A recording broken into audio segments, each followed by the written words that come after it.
Bienvenue sur Africa 24 dans cette nouvelle édition du 12-15. Voici les titres de l'actualité. Robert Mugabe, le président du Zimbabwe, limoge son vice-président Emmerson Mnangagwa, considéré comme l'un des successeurs potentiels du chef de l'État, qui lui reproche son manque de loyauté.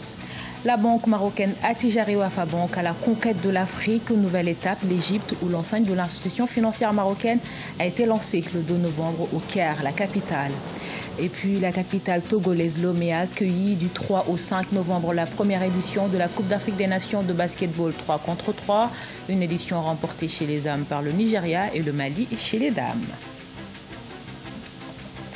Mais tout d'abord, vers un possible dialogue entre pouvoir et opposition au Togo, secoué depuis le mois d'août par des manifestations de l'opposition, le gouvernement annonce des mesures d'apaisement, parmi elles la libération de 42 personnes jugées et condamnées dans le cadre des rassemblements.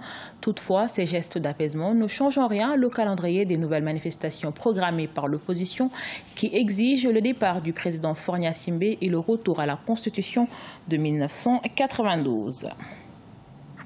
La bataille pour la succession du président Robert Mugabe s'est accélérée au Zimbabwe, considéré comme la principale rivale de Grace Mugabe dans la course à la présidentielle. Emmerson Mnangagwa a été limogé de sa fonction de vice-président, raison invoquée son manque de loyauté et de respect notamment envers la première dame qui ne cache plus ses ambitions présidentielles. Solange Dubois.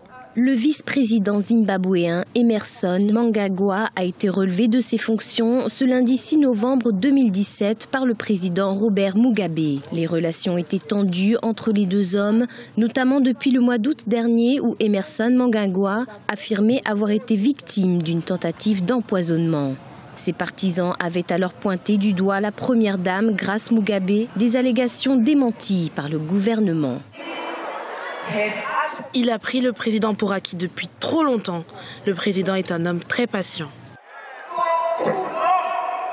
Un départ forcé qui intervient au moment où la guerre pour la succession à la présidence fait rage au sein du parti au pouvoir. À 75 ans, l'ancien ministre du Logement rural et des équipements sociaux était pourtant considéré comme l'un des successeurs potentiels du président Mugabe, âgé de 93 ans. Si la première dame parvient à faire démettre le vice-président de son poste, il y aura une guerre civile. Il est dans l'intérêt des Zimbabwéens que tous les deux partent et que tout le système de ZANU-PF disparaisse. Une situation qui ouvre la voie à Grace Mugabe, qui affiche désormais ses propres ambitions présidentielles. À la tête de la Ligue des femmes de la ZANU-PF, la première dame s'est dite prête à succéder à son mari. Pour l'heure, une campagne a été lancée pour amender la constitution du parti afin qu'une femme soit nommée vice-présidente dès le mois de décembre 2017. À la tête du Soudan, depuis 28 ans, le président Omar el-Béchir va quitter le pouvoir en 2020. C'est du moins ce qu'il a déclaré ce lundi 6 novembre. Élu démocratiquement en 2010, le chef de l'État s'engage ainsi à respecter la constitution soudanaise. Une manière pour le dirigeant réélu en 2015 pour un second mandat de favoriser l'alternance politique au Soudan. Avant cette échéance, le chef de l'État promet également de rétablir la paix dans les régions instables et a appelé les groupes rebelles à accepter le dialogue. Dans le cadre de sa stratégie de développement en Afrique, l'enseigne Attijari Wafa Bank Égypte est désormais opérationnelle. Elle a été lancée le 3 novembre au Caire, la capitale de l'Égypte, après l'acquisition totale par la première banque marocaine du capital de Barclays Bank Égypte en mai dernier. Précision avec Sharon Kamara. Le 3 mai 2017, la banque marocaine Attijari Wafa Bank devenait propriétaire de la Barclays Bank Égypte. Celle-ci vient d'être rebaptisée Attijari Wafa Bank Égypte, un changement de nom qui sera appliqué dans toutes les transactions, mais aussi dans les 55 agences de la banque. L'ouverture d'Attijari Wafa Bank en Égypte renforce la présence du groupe bancaire dans la région. Nous avons commencé notre développement à l'international depuis maintenant plus d'une dizaine d'années, avec une première implémentation en Tunisie, ensuite au Sénégal et après donc, toutes les autres implémentations sur le continent. Et les investissements qui ont été faits dans ces pays ont été extrêmement conséquents, tant au niveau donc, de l'acquisition de structures bancaires elles-mêmes, mais aussi en investissement dans leur transformation, dans le développement de leur réseau, dans l'amélioration de leur système d'information. Le groupe financier poursuit son plan ambitieux qui vise à s'internationaliser et à s'imposer en tant que leader sur le marché bancaire de la région. Après l'Afrique du Nord et l'Afrique de l'Ouest, où la banque possède de nombreuses filiales, le prochain objectif pour Attijari Wafa Bank sera l'Afrique de l'Est. Le rôle d'une banque comme Attijari Wafa Bank dans ces pays-là est de permettre à ces pays de se développer, notamment grâce à des économies d'échelle régionales. On a de petits pays qui aujourd'hui, étant donné la taille de leur marché bancaire interne, ne peuvent pas investir notamment pour le digital, pour l'innovation et pour un certain nombre d'éléments. Le fait de mettre ces différents pays et de renforcer les zones régionales permettront à ces pays non seulement de se développer, de proposer de nouveaux services, mais également renforcera l'intégration régionale. Né de la fusion entre la Banque commerciale du Maroc et la banque marocaine Wafa Bank en 2003, Attijari Wafa Bank se classe au 6e rang des plus grands financiers en Afrique et à la première place en Afrique du Nord.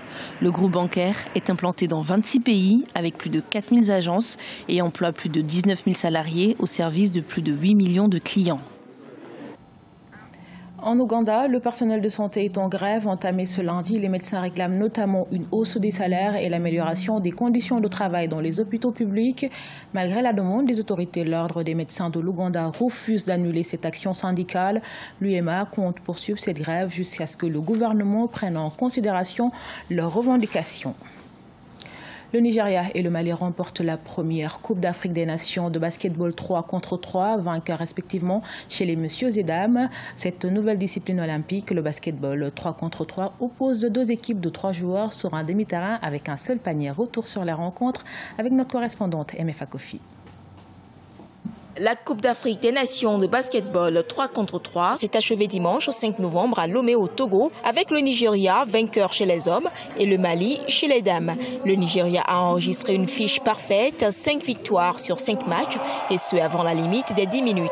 La finale face à la Côte d'Ivoire n'a pas fait exception. Le pays s'est imposé 21 contre 9 à 1 minute 12 secondes de la fin du temps réglementaire.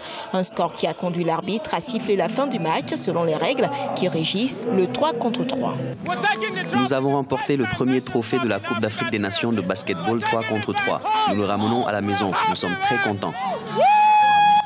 Chez les dames, le Mali également a réalisé une fiche parfaite. 6 victoires en 6 matchs. De tous les matchs, celui avec le Nigeria a été le plus disputé. Le jeu était serré jusqu'à la dernière minute, mais la justesse des shootings et la solidarité des joueuses maliennes ont fini par payer. 12 contre 11, c'est le score au coup de sifflet final. C'est un jeu, c'est pas de faire la guerre et tout ça. C'est pour ça qu'après le match, on se donne les mains. C'est juste pour plaisanter. Donc, quand on gagne aussi, ça fait vraiment plaisir. 12 pays africains ont participé à cette première compétition de basketball 3 contre 3 en Afrique. La meilleure buteuse féminine de l'équipe du tournoi est revenue à l'Ougandaise Jamila Nancy-Kombi avec 44 points en 6 matchs. L'Ouganda obtient ainsi la médaille de bronze chez les dames. Du côté masculin, le Madagascar se hisse à la 3e place, précédé de la Côte d'Ivoire qui obtient la médaille d'argent. Un concours de shootout a également meublé la fin de ce tournoi avec la médaille d'or arrachée par le Malgache Eli Randriamant-Pionona. Ce journal a été réalisé par l'ensemble de la rédaction. Nous vous remercions pour votre fidélité. Dans un instant, une nouvelle édition de l'actualité sur Africa 24.